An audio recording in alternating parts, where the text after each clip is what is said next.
Have you ever, really thought about those legendary places?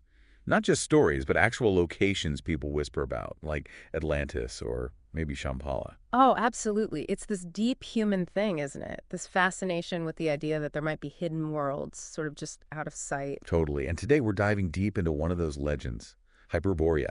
It's this mythical land from ancient Greek stories. It's supposed to be beyond the north wind, Right. And they pictured it as this perfect place, almost utopian, where the sun literally never sets. which is fascinating because that immediately makes you think of the Arctic Circle, doesn't it? That perpetual daylight aligns perfectly. Exactly. It's where ancient myth bumps up against, well, actual geography. The idea of endless sun isn't just fantasy. It happens in the Arctic summer. So, for this deep dive, we're looking into some really intriguing recent claims and some discoveries, actually, coming out of northwest Russia. Yeah. Things that suggest Hyperborea might be, more than just a myth. We've got ancient texts, modern finds. Yeah, we're going to unpack the sources, see what the ancients said, what researchers are finding on the ground now, and sort of explore why these connections feel so compelling. It really makes you question that line between myth and history. That's the mission, really, to trace these different threads, old stories, new archaeology, and see how they weave together this narrative that feels, well, much bigger than fiction. Okay, so let's start setting the scene. Our journey doesn't begin with dusty old scrolls, but actually in northwest Russia, specifically around Lake Caesarea. And that name, Caesarea, it's important. In the local Sami language, it means sacred lake. So right away, there's this layer of mystique. A sacred lake. And it's not just the name. Researchers digging around there recently, they've found some pretty remarkable stuff. Oh, yeah. Like what? Well, for starters, the remains of what looks like an ancient observatory, and also these really unusual carvings etched into a mountain wall nearby. Wow, an observatory. Yeah, it hints at someone being there with a purpose, not just random rocks, a structured human presence. That's incredible. An observatory way out there. What more do we know about it? Well, the setup involves these stones with hollows carved into them. And crucially, these hollows seem to be directed right at the polar star. So not just casual stargazing then. Not at all. It suggests a culture with some serious astronomical knowledge, maybe even spiritual understanding of the cosmos. Kind of echoes that idea of sacred knowledge the Greeks mentioned about Hyperborea, doesn't it? It really does. It points to people deeply connected to the stars, the heavens. And were there other things found besides the observatory setup? Yes, lots of other rocks scattered around have inscriptions, Yeah. runes maybe. It's hard to say for sure what they are yet. More mystery. Exactly. Ancient scripts, symbols, it just adds layers, makes you ask who these people were. Okay, so from these stones and potential runes, let's zoom out to something. Yeah. Well, massive. There's this powerful local legend tied right into the Hyperborea search. The story of Quiva the Giant. Ah, yes. Quiva. So picture this giant silhouette, almost like it's fused into the rock face of Mount Kufor. Like a guardian. That's the local belief, that he's guarding a secret entrance to Hyperborea. Wow. And what's the story behind him, according to the Sami people? Well, the local Sami tradition, it's really rich. They say Quizo was this old, powerful wizard, and he fought against the Sami. Okay. And despite their bravery, they were losing. They even called on their gods for help. So what happened? The gods apparently answered. They sent down these huge bolts of lightning, fiery lightning, that struck the giant. Oh, wow. Smashed him against the mountain, basically incinerated him right there. And the craziest part?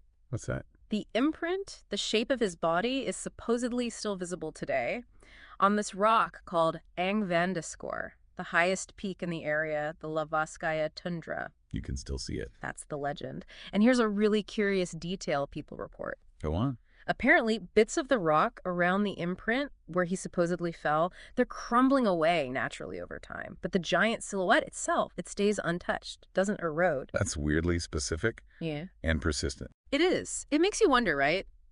Is it just a weird rock formation that sparked a story? Or could it be something more deliberate, like you said, a marker, a signpost? A signpost to Hyperborea. That's a chilling thought.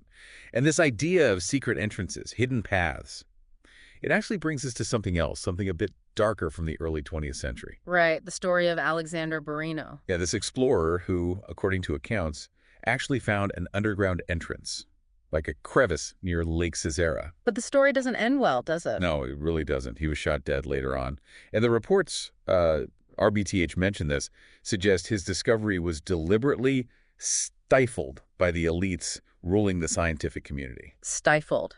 That's a strong word. It really adds weight to this idea of a suppressed find, doesn't it? Makes you ask, what was so important it had to be hidden? Exactly. But luckily his work wasn't totally buried. This group, Cosmopolk. Private research organization, right? Focused on history and archaeology. Yeah. They apparently picked up where Barino left off. They've been exploring the area, found several caves, cracks. Though nothing definitive yet, as far as we know. Not yet. But they're still looking. And the guy leading one of the current research groups, Vadim Shinobrov, he sounds determined. What did he say? He's quoted as being prepared for anything. Hmm. And he believes that if they do find structures, proper evidence. It'll be hidden. Right. Underground or underwater. Which makes sense, doesn't it?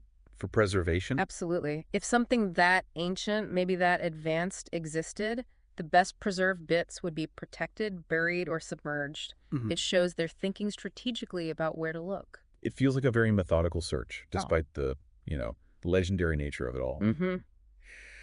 So, okay, these modern clues from Russia are fascinating. Right. But how do they connect back to the original stories? What did the ancient Greeks actually say about Hyperborea? Well, the Greeks were pretty consistent on some points. Uh-huh. The Hyperboreans lived beyond the north wind. That's the key phrase. Right. And their land was utopian, peaceful, and crucially had that 24-hour sunlight, which, as we keep saying, points straight to the Arctic. Right. But it wasn't necessarily easy to get to, was it? I remember reading Pindar. Ah, Pindar. Yes, the poet. He threw a wrench in the works, didn't he? How so? He suggested you couldn't find the marvelous road to the assembly of the Hyperboreans by normal means, neither by ship nor on foot. Neither by ship nor on foot. Yeah. So what does that imply? It implies it was hidden, deliberately concealed, maybe? Yeah. Accessible only if you knew the secret, or maybe through, well, mystical ways. Or through a guarded entrance. Exactly. It resonates with that whole search for a hidden crevice or cave. And there's more. The Greeks believed the Hyperboreans had sacred knowledge. Because they were close to the gods. Precisely. They had this special relationship. Apollo himself, the god Apollo, was said to actually travel there, descend from the sky to visit them. Wow, okay, that really elevates their status. Definitely. And the name itself, Hyperborea. You said it means beyond the north wind. Literally, in ancient Greek, it's a geographical marker built right into the name. And does that connect to anything modern, linguistically? Yeah. Well, there's an interesting theory from Valentina Sharapova. She directs Hyperoreal, a research group up in Murmansk. Okay. She suggests the name of the Kola Peninsula, where a lot of this is located, Right. is linked to Kolada, an old Slavic sun god. And she proposes Kolada might even be a Slavic version, a personification of Apollo. Huh. Tying local names back to the Greek myths. That's clever. It's a compelling idea. Yeah. And look, this wasn't just some obscure footnote in Greek mythology. No. Herodotus, the great historian, wrote about Hyperborea back around 450 BC in his histories. Really? Herodotus. Yes. And he didn't just mention it in passing, he provided details. And he even noted that other respected figures like Hesiod and Homer had talked about it too. So even back then, it was treated as something potentially real. It suggests it was more than a myth, as you said earlier. It was a concept discussed by serious thinkers and poets. It wasn't just a throwaway fairy tale. It was embedded in their understanding of the world's edges. That gives a lot more weight, doesn't it? Yeah. Knowing Herodotus took it seriously. It absolutely does. It makes you think there might have been some real place, some distant memory behind the legend. Okay, so you put it all together. The potential observatory, the giant's legend, Barino's suppressed discovery, the Greek accounts. It starts to paint a picture, doesn't it? It really does. And the Russian teams involved now, they seem genuinely hopeful, right? They believe they might actually be close to finding something. Well, they have tools Barino could only dream of. Modern tech, ground-penetrating radar, sonar. Equipment that can, as they say, pierce through any type of terrain. See underground, underwater. Exactly. Reveal what might be hidden just out of sight. The hope is just, it's immense, isn't it? The idea that we could actually uncover the remnants of a lost legendary civilization like Hyperborea. It would rewrite history books. It would be absolutely monumental. It would change so much about how we view the ancient world and maybe even ourselves. It's the kind of discovery explorers and historians live for, validating those ancient whispers. So, reflecting on all this, we've gone from Greek myths through Sami legends like Quiva the Giant, looked at the modern digs in Russia, the hints in Herodotus, Yeah, all these different threads. from observatories tracking the North Star to that dramatic story of a discovery being possibly hushed up. Mm. It all weaves together, doesn't it, into this incredibly compelling narrative. It really does. It pulls together folklore, archaeology, history. Pushes the boundaries a bit. It really invites you, the listener, to reconsider what's possible. Mm-hmm. And maybe that leaves us with the final question to chew on. If a place like Hyperborea, this ancient, almost notorious settlement, actually existed, what does that do to the line we draw between myth and history? Does that line get blurrier or maybe erase altogether in some cases? Yeah.